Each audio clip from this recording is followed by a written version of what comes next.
Good morning, my fellow yogic travelers. I'm mighty glad to be alive today, and I hope that you are too, as we continue to live, laugh, love, learn, linger, and live the life we love.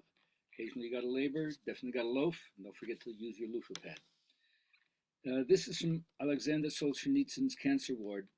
It's a beautiful little piece, and this message really hits home when you get it.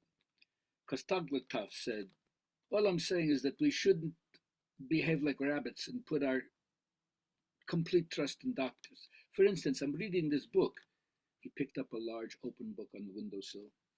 Abrikosov and Strokoyov, Pathological Anatomy, medical school textbook. It says here that the link between the development of tumors and the central nervous system has so far been very little studied. And this link, it's an amazing thing. It's written here in so many words. He found the place.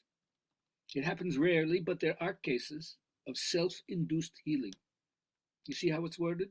Not recovery through treatment, but self-induced healing. There was a stir throughout the ward. It was as though self-induced healing had fluttered out of a great open book like a rainbow-colored butterfly for everyone to see, and they all held up their foreheads and cheeks for its healing touch as it flew past. Self-induced, said Kostoglutov, laying aside the book. He waved his fingers, splayed his hands. That means suddenly, for some unexplained reason, the tumor starts off in the opposite direction. It gets smaller, resolves, and finally it disappears. See? They were all silent, gaping at the fairy tale. That a tumor, one's own tumor, the destructive tumor which has mangled one's whole life, should suddenly drain away, dry up, and die by itself? They were all silent, still holding their faces up to the butterfly. It was only the gloomy Poduyev who made his bed creak, and with a hopeless and obstinate expression on his face croaked out, I suppose for that you have to have a clear conscience.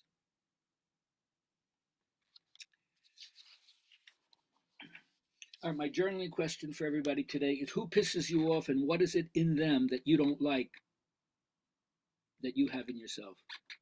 It's a really interesting question to ask and turn it back away from blame, which causes neurosis, diminishing your personality, to owning the responsibility. Like they say, you spot it, you got it. Now again, every day I say, please spend some time sitting in silence or reflecting in silence, walking, let your mind go into its own reverie. But if you learn how to sit still and master the heebie-jeebies, so your body is always capturing your attention, but put it in park, let it go. Chunk out a portion every day, that's all. 10, 15 minutes, whatever it is. But this is a self-discipline. It's up to you. And don't get caught in thinking everybody else is having an easier time than you. That's not true. And also, don't listen to what other people say, the benefits of meditation. Find out for yourself. Now, ultimately, I believe that creativity, that's the best solution for any problem that we have. That's the only thing that's going to satisfy us. Come up with something creative, something new, something innovative. Because your life is going to give you an initiatory experience.